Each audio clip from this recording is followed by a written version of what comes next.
Bem, amigas, estamos aqui para a nossa aula de métodos do trabalho científico no programa de pós-graduação em Direito da Universidade Federal da Bahia. É uma turma pequena, com apenas 3 alunas, e uma delas ainda não apareceu. Esperamos que, se por acaso ela olhar esse vídeo, se identifique e entre em contato para poder participar das próximas aulas, que é a Cristiane Brito. Eu não a conheço, mandei e-mail, mas não apareceu até agora.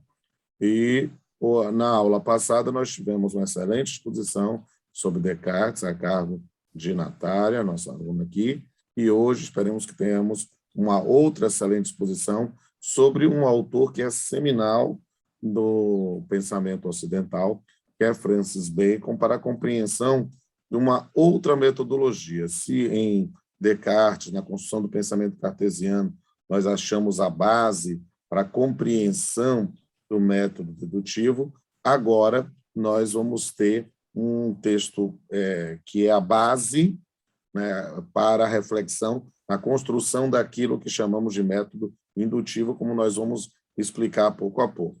Então, já passo a palavra para a nossa estimada Mônica, que vai fazer a exposição do seminário. Mônica, a palavra é sua. Boa tarde, mais uma vez. Dando andamento aqui a aula, fazer a exposição, como o senhor falou, da obra O Novo Órgão, e tentar, de uma forma simples, passar a mensagem que essa obra almejou, né?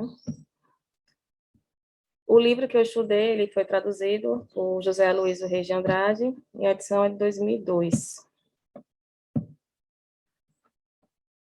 Fazendo uma análise breve, né, o contexto histórico, a época, entre o século XVI e século XVIII, né, Inglaterra, avanço do comércio, indústria e consolidação do capitalismo, tendência do uso utilitário e instrumental do saber, noções gerais, declínio do interesse por conhecimento metafísico, o ceticismo, e a origem do conhecimento. Francis Bacon, ele foi um dos principais autores a tratar das falhas do método dedutivo, inclusive fazer observações ao entendimento de Aristóteles, né? Demonstrando também que até os autores que estavam vinculados ao empirismo poderiam cair em erro. Então, de uma forma resumida, trata do seguinte: conhecimento fundado em mitos e crenças tem uma base fraca. Princípios racionais, base sólida. O empirismo de Aristóteles. Corrente filosófica que busca o conhecimento através dos dados obtidos pela experiência, testagem, valoriza os sentidos. No decorrer da obra, a gente analisa que ele demonstra que até o próprio Aristóteles pode ter incorrido em erro, se não observar da metodologia correta, que deve incentivar, né, no indivíduo a buscar a verdade real. Uma verdade com bases sólidas, não uma verdade superficial, tida como única e imutável. Francis Bacon tem um ditado atribuído ao saber é poder. O sentido dessa frase é que, na época, aqueles que detinham poder é que tinham a sabedoria de poder, né, reger os demais. E ele veio a instigar aí uma busca por uma verdade que seja imutável, que venha a ser testada e que venha a ser testada com números concretos, com tabelas concretas. O ser humano é imutável, a sociedade passa por transformações sociais que devem ser adequadas tanto à vivência como o objetivo de instigar a procura para o conceito sólido, um conceito que tenha como base testagem, testagem com, como eu posso dizer, uma testagem com fundamentos, não uma amostragem rasa, mas detalhes que podem realmente contribuir e dar uma segurança no seu resultado. A gente sabe que, dependendo da testagem, pode vir alguma informação que esteja equivocada, mas, no geral, quando se tem um embasamento fundamentado, bem robusto, a probabilidade é menor de que se venha a cometer algum erro. O método, por ele, é difundido o empírico indutivo, que trata da objetividade, e a pergunta provocativa, que foi lançada pelos professores na aula passada, né? O que são os ídolos para Bacon? Segundo a teoria dos ídolos são as distrações a serem evitadas, né? São 4 as teorias, e vou fazer uma breve menção de cada uma, né? A da teoria ídolo da caverna, o da cova, da tribo, do fórum ao mercado e teatro. O ponto de partida, crítica à metodologia aristotélica. A lógica aristotélica não valia nada, era dedutiva demais. Dedutivo, conclusão a partir de uma ideia universal. É o caminho inverso. Indutivo, a observação de vários fenômenos particulares para se extrair o conceito universal. O método científico em 4 partes. Indução, análise e submissão dos fenômenos à experiência. Observação do fenômeno, registro das observações em tabelas, hipóteses, levantamento de hipóteses que possam explicar o fenômeno. Verificação, observação e análise. Voltando aos ídolos, né? A identificação dos 4. Ídolos, ideias que os indivíduos acreditam ser verdade, quando não são. Os tipos, ídolos da tribo, são tendências inerentes à natureza humana e não limitações ou preferências individuais. Exemplo, imaginar, desejar, supor em relação ao mundo. São generalizações. Ídolos da caverna, cidadão e suas vivências, limitações intelectuais, preconceitos. Um exemplo, aqui em classe, as vivências que eu tive, educacionais, acredito que sejam distintas da de Natália, porque nós temos nossa individualidade. Estamos aqui em classe, o mesmo professor, mas nossas vivências são distintas.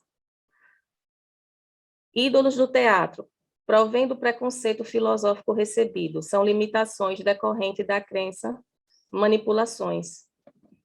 Ídolos do comércio, decorre da linguagem e determinação espontânea, os comentários espontâneos vindo das pessoas. Aí fiz um breve conceito distinguindo o racionalismo, que foi o tema da aula passada, do empirismo, né? O racionalismo de Descartes, ele fala do conhecimento provém da razão. Já o empirismo trata o conhecimento advindo de uma experiência. Coloquei como exemplo, além do Francis Bacon, Locke, que foi um autor que fiquei gravado na mente desde a época da faculdade, porque eu fiquei gravada, o exemplo gravado na mente da folha em branco, a ser preenchida. Então, fazendo estudos, na verdade, uma revisão, né, porque nós já vimos isso na graduação, desses autores, a gente vai observando que determinado segmento se faz um aperfeiçoamento da ideia inicial. dando cada autor o seu toque aí de individualidade no conceito e no método que ele acredita ser o mais consistente para se encontrar a verdade, né? Então, o Francis fala de um empirismo da forma dele, o Luke também, cada um dando os exemplos, mas todos, independente de ser empirista ou racionalista, têm como objetivo a busca da verdade. Novo órgão, novo instrumento. Para Bacon, a ciência não é pura especulação.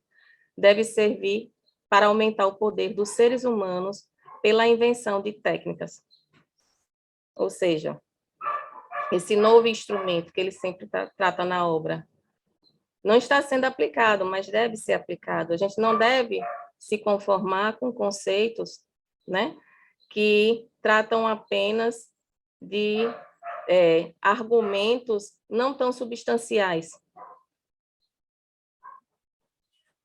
E dando aqui seguimento aos apontamentos, qual é a problemática para Francis Bacon? Né? Ele diz o seguinte: os instrumentos não são tão necessários ao espírito quanto à mão. Ora, os instrumentos de seu tempo não permitem inventar e a ciência girar em círculos, o que deveria abrir caminhos para as novas verdades. No decorrer do livro, a gente vai vendo vários exemplos, a época, né, da realidade dele, a época, que ele tenta a todo momento, né, demonstrar, olha, existem falhas que precisam ser retificadas e que precisa ser trazida à nossa realidade, que a vivência deve buscar a verdade, mas deve se pautar em dados concretos, não ter apego a preconceito ou crença religiosa que venha a interferir no nosso posicionamento, que venha a macular, causar algum vício em determinadas situações por apego, tanto à religião ou a outro conceito que venha realmente a impedir esse raciocínio do ser, que venha a criar uma barreira intelectual. Associando aí a nossa disciplina, que são os métodos, né? Seria o da pesquisa quantitativa, porque o que será analisado serão os dados concretos. Tem que se fazer uma análise, e essa análise, ela tem que ser, eu vou falar a palavra respeitável, porque agora me fugiu a mente, mas, por exemplo, numa eleição, para se fazer a apuração de como anda a população com relação a determinado candidato, se faz uma pesquisa, né? E tem as pesquisas que são confirmadas, são consideradas válidas, né?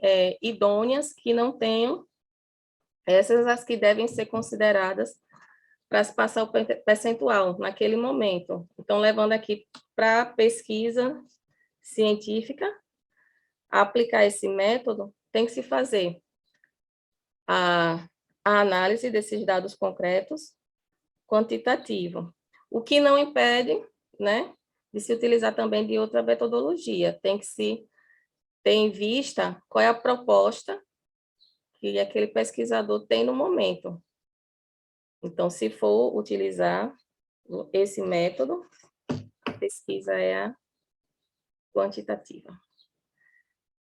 E para finalizar agora, só relembrando, com relação a Francis Bacon, né? Para ele são duas teses essenciais. A primeira, ultrapassar a oposição entre natureza e arte, e segundo, o método que você vai aplicar. Vou finalizar agora a minha fala e guardar os apontamentos do professor e da colega Natália. Natália, você quer fazer alguma consideração antes de eu falar? Porque como o Nelson está aqui. Posso, professor? Claro, querida. Pode trazer. Na verdade, é até parabenizar inicialmente Mônica pela exposição dela.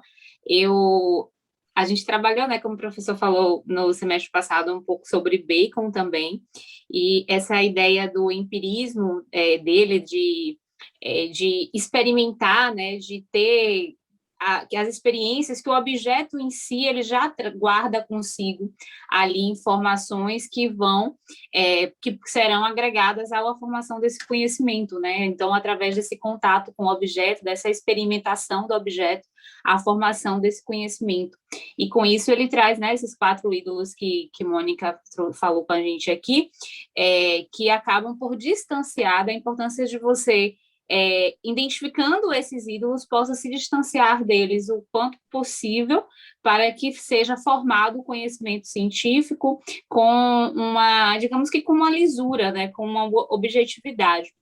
E aí, professor, aí é uma pergunta mesmo, eu me recordei quando a gente fala sobre o que Karl Popper traz sobre a falseabilidade, né, de que você sempre tem que colocar uma afirmação, uma ideia, e identificar o máximo de falsidades que ela pode comportar e esgotar o máximo dessa falseabilidade até identificar ali a produção daquele conhecimento. E uma vez superado aquela premissa, né, se produz um novo conhecimento e assim sucessivamente. Aí eu queria saber sobre se tangencia mesmo esse pensamento de Bacon e o pensamento de Karl Popper, que eu sei que a gente vai trabalhar mais à frente, mas me veio aqui a ideia, porque a gente já falou no semestre passado.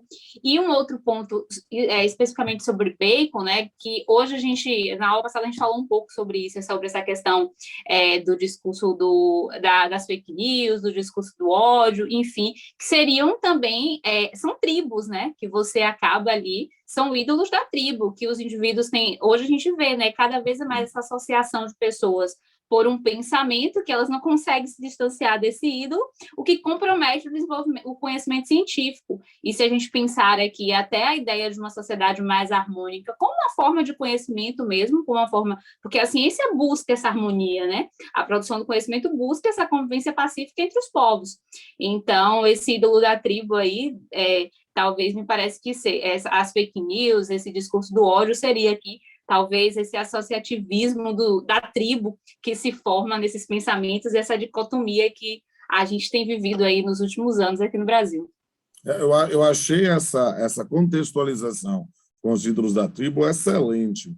E é preciso trabalhar justamente essa questão, porque, Mônica, o pensamento de Nova Órgão, né, o trabalho em cima de Bacon, e tem até, inclusive, um outro texto que a gente a gente trabalhou aqui no mestrado anos atrás, a gente parou de trabalhar para não ficar muito pesado para vocês, que é o Nova Atlântida, e que traz uma aplicação disso também. Mas o que é interessante compreender sobre essa questão do Bacon? Primeiro, uma contextualização que é muito importante quando a gente trabalha uma pesquisa científica, partindo, vamos começar pensando no pensamento de Bacon, né? A ideia de que a verdade absoluta, a premissa maior, né, que era tão defendida por Descartes, né, e que é a base do pensamento dedutivo, é algo que não foi aceito por Bacon como uma verdade absoluta, como uma única forma de se fazer um pensamento que, na verdade, nem Descartes defendia que isso fosse a única, era a forma que ele estava construindo dentro do seu método. Mas sabe que uma questão é o pensamento e outra coisa os cultores de um pensamento, que acabam querendo ser mais radicais do que o seu próprio autor. E, nesse ponto, quando Bacon traz dentro dessa premissa a ideia de uma visão um pouco mais ampla, né, ele quer trabalhar justamente a ideia de experimentos, de bases práticas, pragmáticas, que possam construir uma verdade a todos aplicável. Por isso que a lógica da construção do seu raciocínio é partir de experiências e, nesse ponto, para buscar enunciar verdades que poderiam ser aplicáveis a todos. E um dos óbices dessa ideia de construção de ciência é justamente essa compreensão dos ídolos. Por quê? Porque quando a gente pensa os ídolos de tradição, o ídolo do Bacon, ou a noção do ídolo da tribo, quando a gente começa a imaginar isso e contextualizar nas nossas investigações científicas, a gente parte de uma determinada situação e, em função dos nossos aspectos culturais, dos meios que vivemos, da nossa experiência, nossa expertise, da nossa base teórica, a gente acaba direcionando para tentar contextualizar e isso, transformar isso prático para a Mônica. Mônica tem interesse em fazer a dissertação dela refletindo sobre aspectos relacionados ao autoempregado, ao hipersuficiente, algo desse tipo. Mas isso pode ter sido, talvez, a premissa da construção do raciocínio dela, pode ser muito direcionada em função da experiência dela da advocacia. Ou seja, dentro da atividade dela, pode existir alguns ídolos que estão obstaculizando ela compreender as verdades que podem ser construídas no seu trabalho. Então, foi ótimo que Bacon tenha sido relatado com você, para que você agora, depois dessas exposições nossas, rever o seu texto e reler o próprio texto de Bacon com outros olhos. E aí eu faço uma provocação para as duas. Pensando nas quatro tipologias de ídolos, né, que Bacon traz, vocês conseguem descrever, a pergunta que eu falei, quais são os ídolos de Bacon? Ótimo, você já sabe, está lá no texto. Dizer cada um desses ídolos e tentar imaginar isso em pesquisas científicas, acho que podia ser uma dinâmica bem interessante. Mônica, quer falar?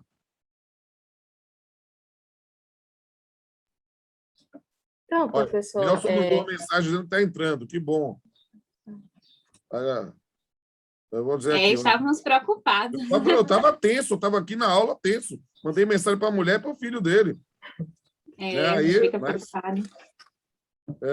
Ele ainda não entrou ainda, mas ele disse, só eu estou entrando. Apareceu aí? Ainda não apareceu ainda aqui, não. Mas, enquanto ele não aparece, vamos parar de compartilhar, talvez, e aí passar para a Mônica fazer as considerações. Mandando de novo o link para ele, por cautela.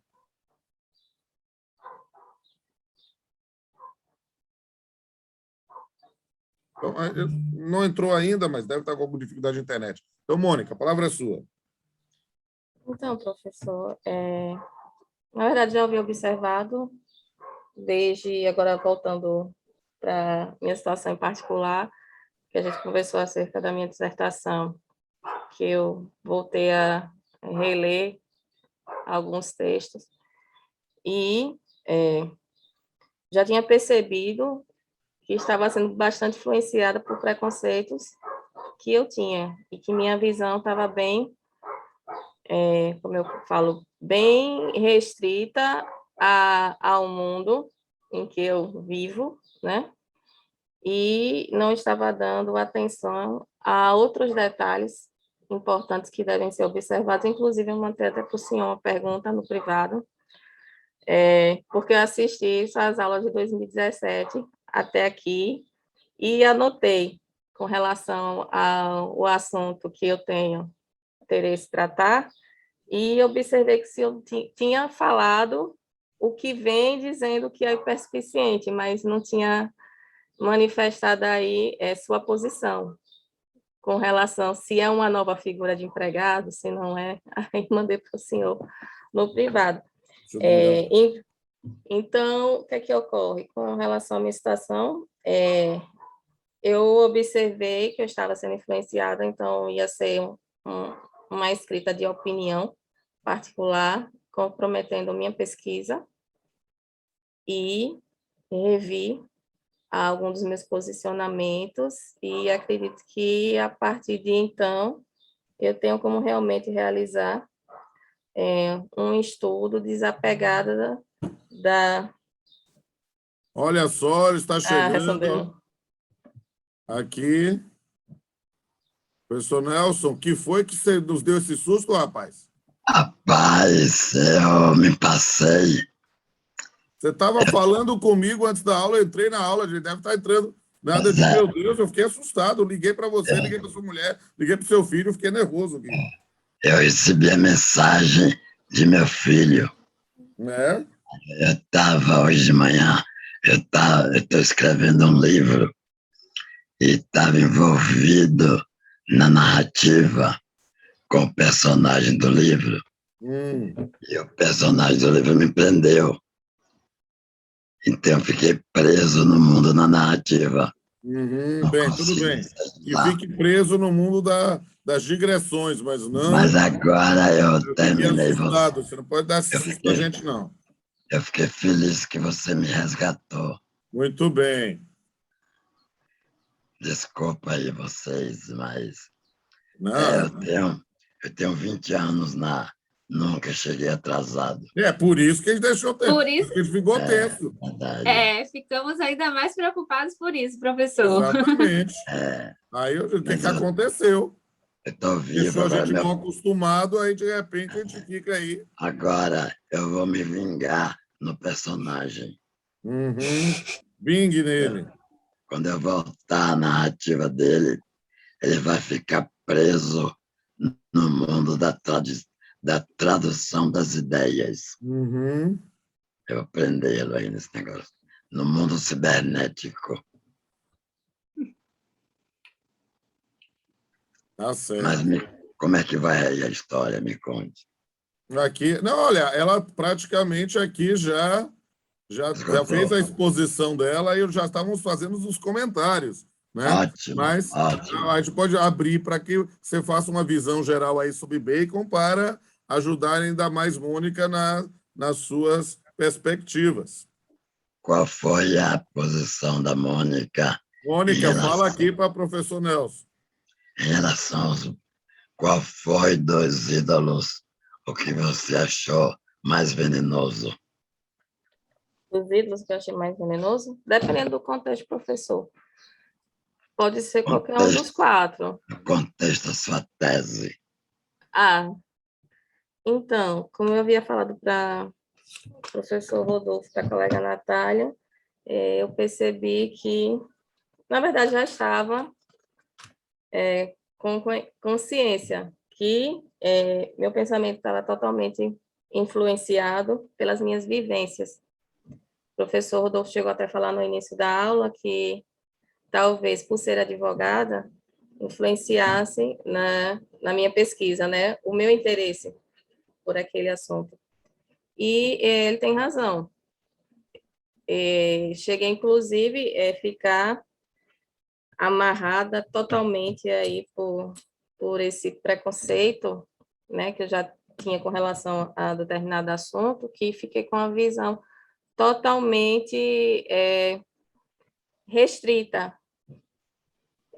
Depois que eu comecei a reler e tentar ser mais imparcial, até chegar a ser imparcial, eu comecei a observar alguns detalhes que antes tinham passado por mim como se não existissem, são detalhes importantes. São detalhes importantes. Então, viver atrelado àquele mundo só que você habita, sem abrir os horizontes, é complicado. Inclusive, iria prejudicar minha pesquisa, porque estaria sendo uma tradução do meu entendimento, que pode estar equivocado ou não.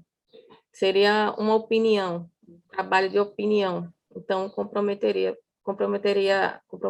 a pesquisa.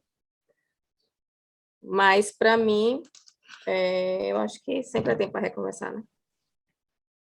Eu acho que é sempre tempo, sim. Qual foi mesmo, viu, o ídolo? Para mim? Ele atrapalhou. Fale cada um dos 4 ídolos e aí você trabalha um pouquinho. É porque eu acredito que fiquei mais de um, né? Em relação da caverna, das minhas vivências, inclusive como profissional, e entendeu e ao mundo em que eu trabalho, com esse período aí da pandemia que a gente ficou realmente isolado, que as coisas, assim, as ideias ficaram estagnadas mesmo, sem outra visão, parado no tempo, né? Com relação, que eu achei interessante foi do ídolo do comércio, porque o nome que eu atribuí com plena convicção para o que eu quero estudar, depois que eu conversei com o professor Rodolfo, eu passei a reler e fiquei na dúvida se realmente é aquela nomenclatura, né? Se realmente é hipersuficiente. E outras dúvidas também com relação a essa figura, ou que não seja figura, seja só um desdobramento do empregado que já existia. E por questão do ídolos do teatro, preconceitos filosóficos recebidos. Acho que ao longo da vida, a forma como você tem acesso a algumas informações, talvez venham a construir em você um preconceito que você não tem nem conhecimento, que é um preconceito que já tem uma definição com relação àquele assunto. Que venha também a deixar a pessoa numa ignorância de não tentar nem saber outra forma de se entender determinada situação.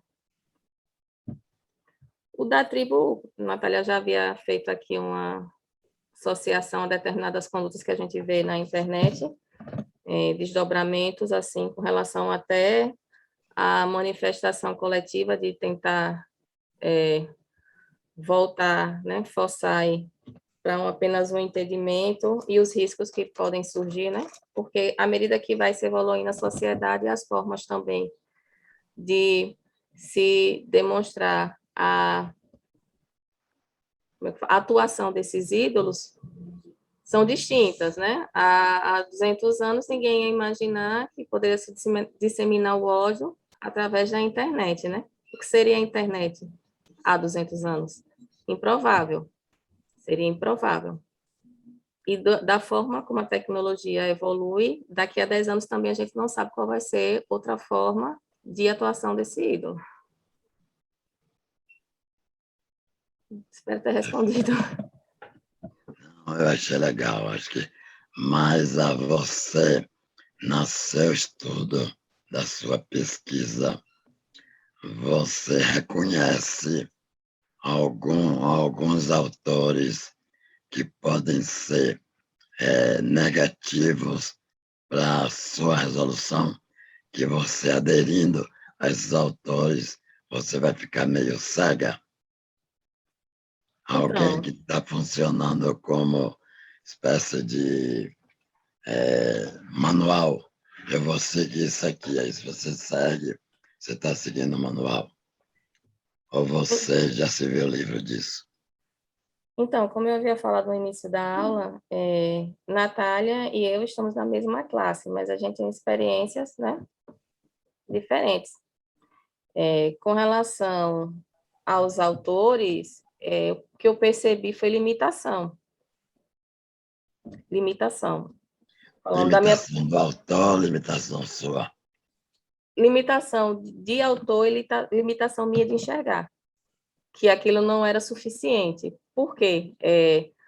Reestudando o assunto,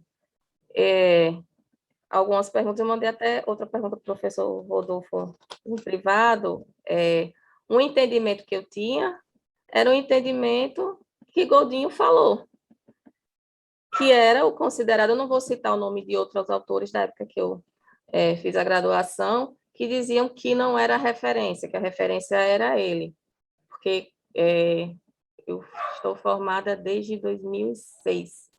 Então, assim, a época que eu estudei, a questão de acesso a livro bem diferenciada. As opções que a gente tinha era Godinho, Rodrigues Pinto, e tinha outro autor que eu não vou falar que não era considerado referência. Esses dois eram, só que o tempo passou e os livros de Rodrigues não foram atualizados. E Godinho passou a ser atualizado. Então, meio que ficou como se fosse um papa do direito do trabalho para mim.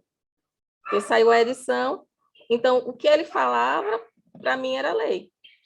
Mesmo que eu tivesse ou tenha algum pensamento assim diferenciado entre ele e outro autor, eu iria pelo posicionamento dele. Outros autores surgiram, mas do assunto que eu quero falar eu observei que, assim, nenhum chega e fala, não é uma nova modalidade de empregado. Falam outras situações geradas, né, com o ingresso desse artigo, mas, assim, realmente, meu pensamento estava totalmente atrelado à ideia do que eu tinha lido no livro desse autor, que, para mim, entendeu? Aí, depois, duas conversas que eu tive com o professor Rodolfo, eu passei a procurar, fui estudar coisa da época que eu era da faculdade, porque, não, meu Deus, eu tenho que parar e tenho que estudar para conversar com ele.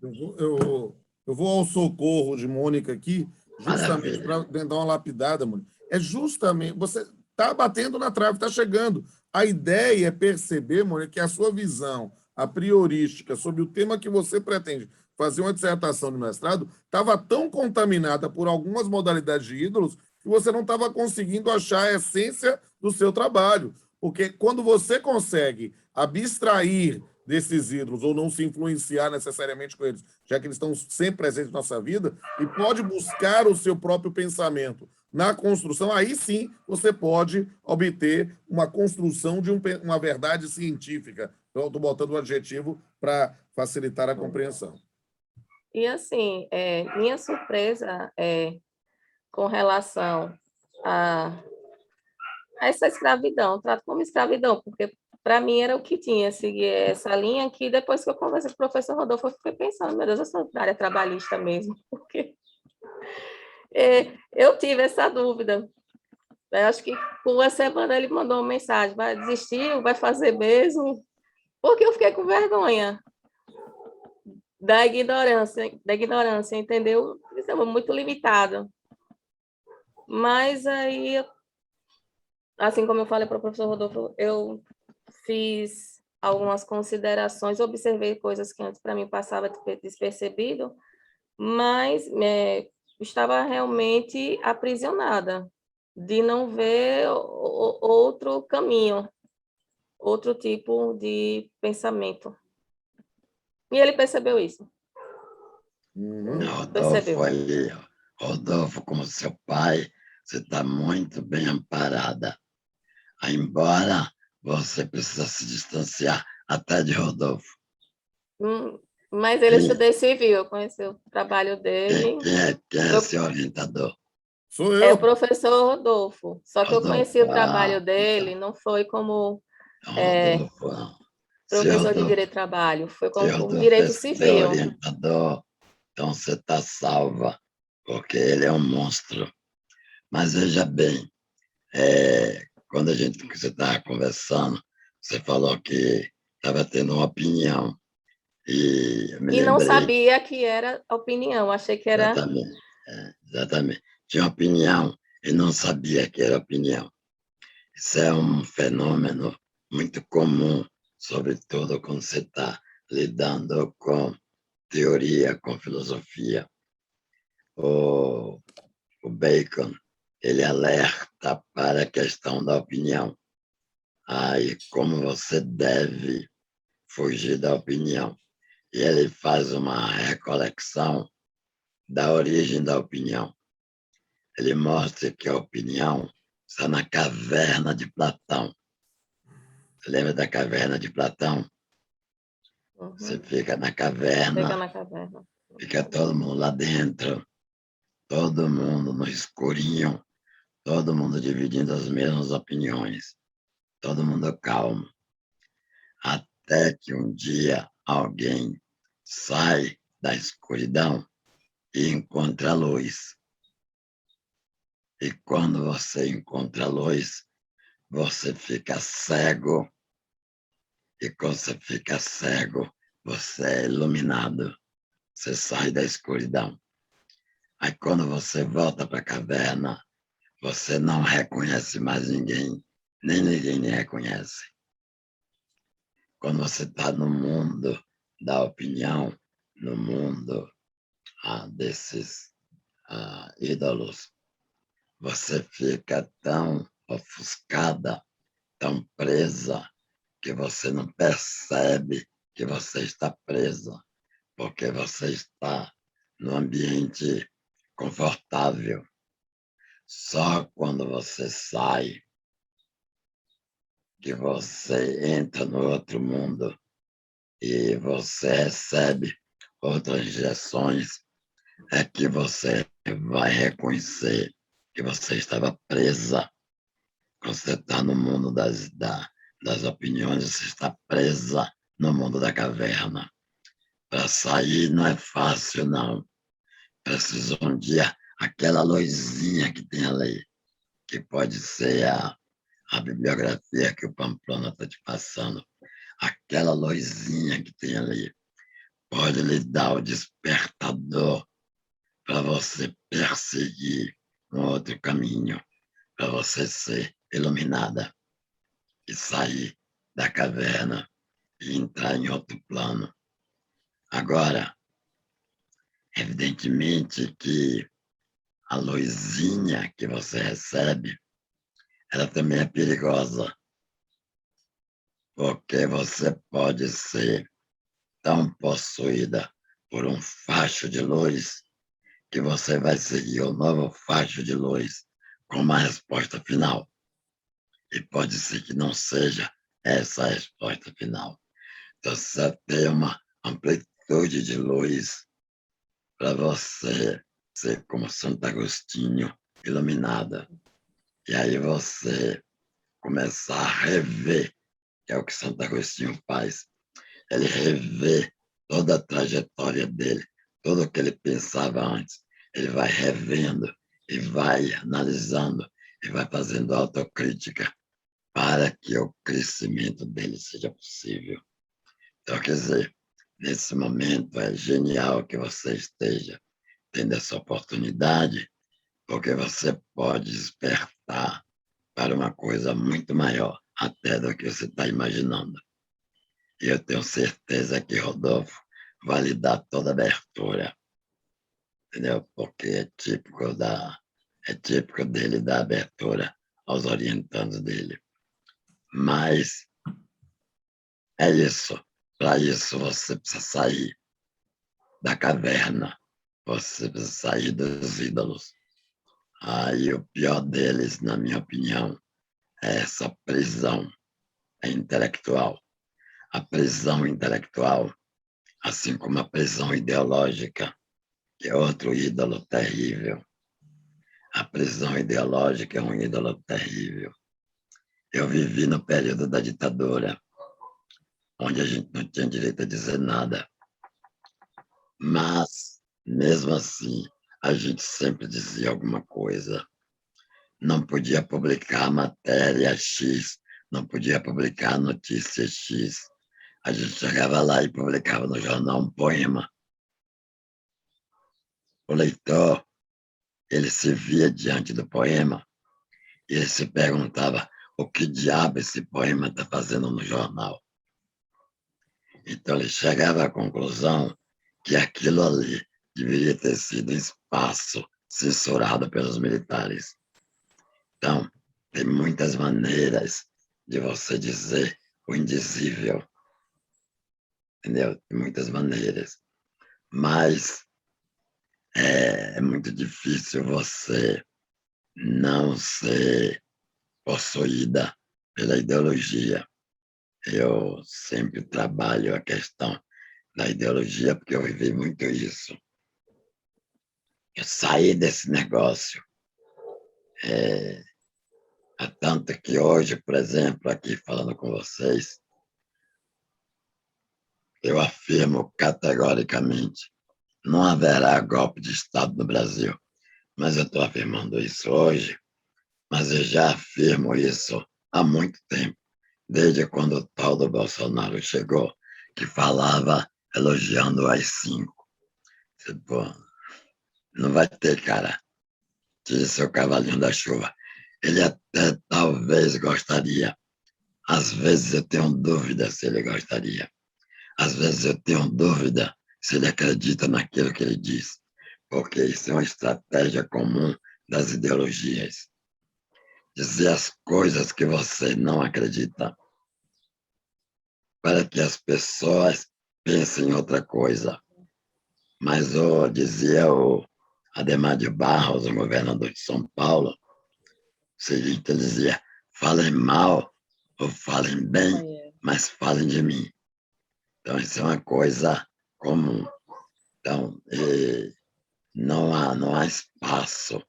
Quando teve a ditadura de 64, havia um espaço porque a classe média, que é a classe mais mau caráter que existe, não é nem o rico, nem o pobre. O mau caráter da sociedade é a classe média. A classe média queria a ditadura, queria o controle, porque a classe média tinha medo de dividir o apartamento ou a casa dela com alguém que viesse ser comunista. Então, eu não vou dividir minha casa, então eu sou a favor, apoia, tanto que quando os militares entram, a classe média vão para a rua, dar aliança, dinheiro, diabo 4, para reconstruir o país. Então, quer dizer, isso aí é ideologia. Isso é ideologia. Quando você é preso por essa ideologia, você vende até o dedo. Você corta até o dedo pela ideologia. Então, isso é perigoso. É o pior ídolo que existe. É o ídolo ideológico. Então, a gente precisa trabalhar.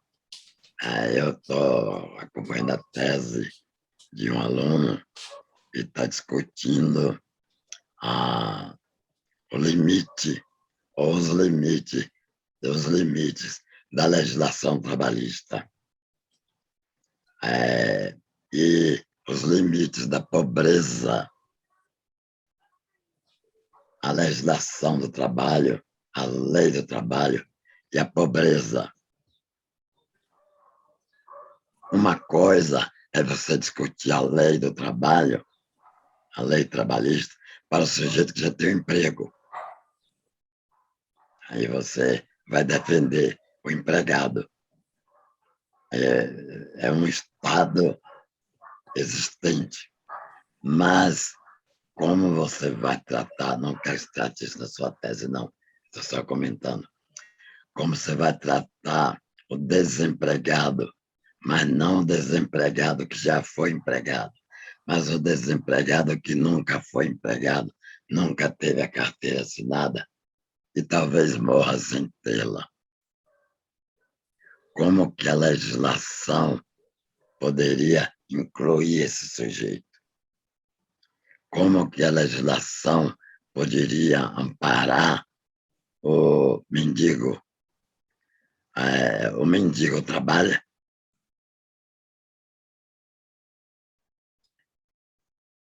Trabalha. Alguns recolhem material descartável, ficam Trabalha. guardando o carro, né? Ele faz alguma coisa. Ele Sim. trabalha. Se ele trabalha, ele deve ter algum direito trabalhista, porque ele trabalha. Mas qual dentro do esboço, do compound, do arcabouço da legislação você vai achar amparo para isso? Quer dizer, é complicado quando você vai descendo. Eu estou falando isso por causa da tese dele. Eu estou discutindo com ele porque ele precisa definir melhor o que ele quer. Isso é doutorado, você veja bem. Mas porque você está fazendo tese de doutorado, não significa que você já sabe o que você quer. Tá? Então você tem que fazer mais recortes para você ir descobrindo o seu nicho de pesquisa. E aí partir para a pesquisa. A pesquisa ela pode ser tanto livresco, dos livros já publicados e editados, quanto de artigos publicados ou até não publicados, quanto pesquisa de campo.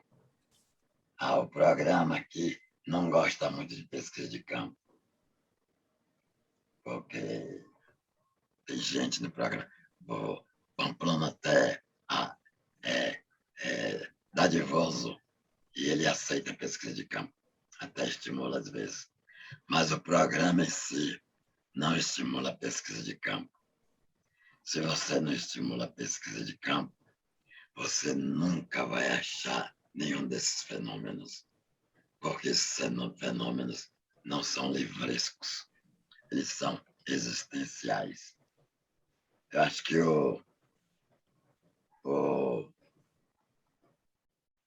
se eu fosse voltar para o Bacon, eu diria que o maior dos ídolos na sua área é a legislação do trabalho. Esse é o maior dos ídolos. De todos nós, eu escrevi um trabalho recentemente e li sobre direito do trabalho do robô. Porque o robô, coitado, ainda não teve, mas veja bem, o robô já tem identidade reconhecida.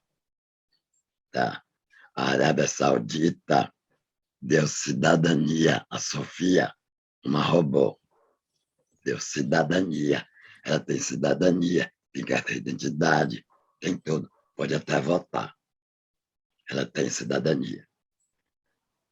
Mas os robôs, de um modo geral, não têm direito.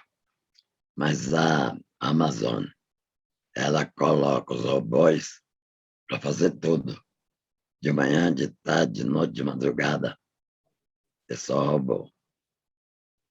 E até recentemente, a Amazon tinha um sujeito no computador central que ele controlava os robôs durante as atividades do robô. Agora, esse sujeito tinha horário de trabalho. Então, durante o dia, eram 4 sujeitos, que era 6 horas de trabalho. Ele dividia a atividade de controle em 6 funcionários, que se alternavam. Mas os robôs não tinham descanso, trabalhavam as 24 horas. Agora, a Amazon.com fez uma coisa interessantíssima, ou cruel. Ela demitiu esses sujeitos e botou um robô para comandar os outros robôs. Então a coisa agora é inteiramente robotizada. Mas Essa aí questão, pergunta até onde irá isso, entendeu? Em Viena, na Áustria, a construção civil está sendo feita por robôs. O robô monta as paredes. Não tem mais pedreiro. Os robôs montam as paredes. E o que é que vai acontecer com os antigos pedreiros? Então, além de você discutir a exploração robótica do robô, ainda tem um problema do impacto do robô sobre o resto da sociedade. Então, eu fiz esse trabalho e eu estou pesquisando mais isso, porque eu estou querendo trabalhar a questão do robô como filosofia, tá? Como a robotização do pensamento filosófico. Tá?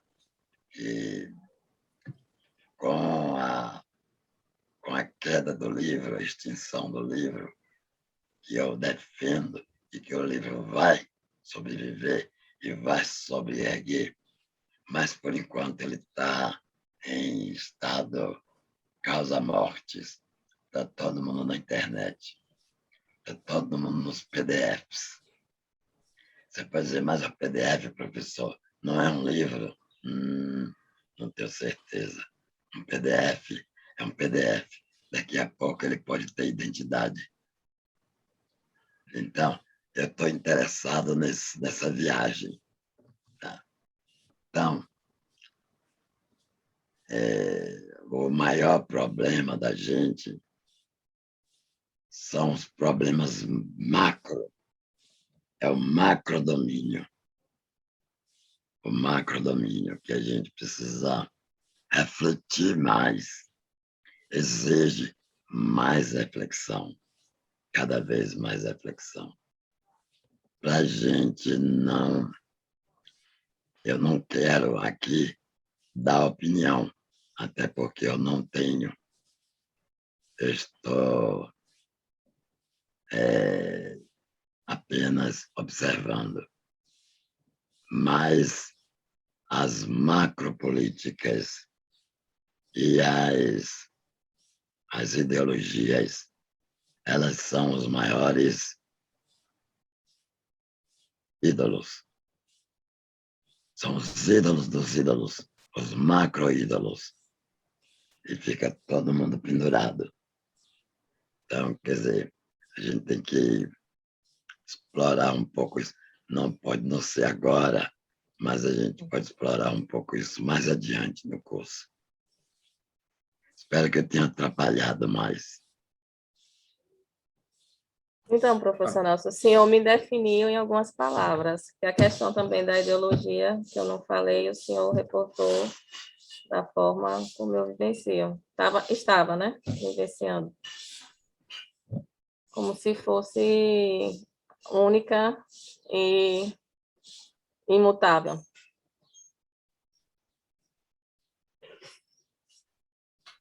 É verdade. E não é. Eu não sou da época da ditadura, mas acredito que existiu. Então, assim, também policiar minhas palavras, né? Poder estudar com desapego. Parabéns. Tá certo, então, meus queridos. Então, acho que a gente alcançou a finalidade hoje. E na semana que vem, qual é o nosso novo tema? Tema da semana que vem? É sobre questões do método. Questões de Isso. método. Método progressivo, Progressivo e regressivo. Então, a gente fica com Isso. Natália, que vai fazer uma homenagem especial ao meu cachorro, que é o Jean-Paul Sartre. Então, semana que vem a gente trabalha o método progressivo regressivo, né? O nada nadificante, e vamos compreender um pouco mais essa matéria. E a questão para debate é simplesmente tentar enunciar o que seria o método progressivo regressivo, uma forma a gente aprender ainda mais. Meus amigos, meu amigo Nelson, diga. Como você poderia usar o método progressivo regressivo na sua pesquisa? Ótimo, ótimo, ótimo. Né? A minha pesquisa, professor Nelson, tem muita relação, né, com essa questão da tecnologia e do trabalho, e esses pontos que o senhor falou sobre os ídolos, o professor Pamplona havia pedido para a gente enumerar, né, no início das aulas, e eu tinha colocado que um dos meus ídolos é justamente essa ideia essa dicotomia, né, entre a hipossuficiência do trabalhador e essa substituição da tecnologia. Para me superar essa ideia da hipossuficiência e da proteção máxima ao trabalhador, frente à irreversibilidade da tecnologia, foi um dos desafios mais difíceis para me iniciar a minha pesquisa, assim, a minha escrita. Eu acho genial, que é justamente isso que eu estou falando. A hipossuficiência do trabalhador, que é a hipossuficiência da maioria, da maior parte da sociedade do século XXI. É uma sociedade hipossuficiente. E como tratar isso? Como resgatar? Quais são os instrumentos? O que é que se pode fazer? Deve haver alguma coisa que se possa fazer. A gente precisa explorar isso. Eu acho genial que você esteja trabalhando com isso. A minha ideia é justamente isso. A tecnologia é irreversível. O trabalhador é hipossuficiente em sua esmagadora maioria. Como a gente vai fazer para equilibrar isso? E agora, exatamente. E agora? E agora? Estou aí nessa pesquisa. Quais são as saídas? De repente, você pode trazer alguma ideia interessante que pode até influenciar nas leis do trabalho. Porque a gente não pode pensar na numa nova consolidação das leis do trabalho, com base em 1934. Pelo amor de Deus. Se a gente trabalhar com 1934 em 2021, a gente está no mato sem cachorro. Ou os trabalhadores estarão no mato sem cachorro. O trabalhador precisa de um cachorro para dar uma latida de vez em quando. Maravilha, parabéns. Está ótimo. Então, meus queridos. Então, a gente se encontra semana que vem. Deus nos abençoe. A gente vamos ter a exposição com a Natália também. E vamos ver se a tal do Cristiane aparece em algum momento, né, no futuro. Eu estarei no horário. Amém. E não dê susto mais na gente, não. Tá certo? Tá bom. Eu fiquei preocupado. Eu tomo contra as pessoas que eu gosto. Vamos lá.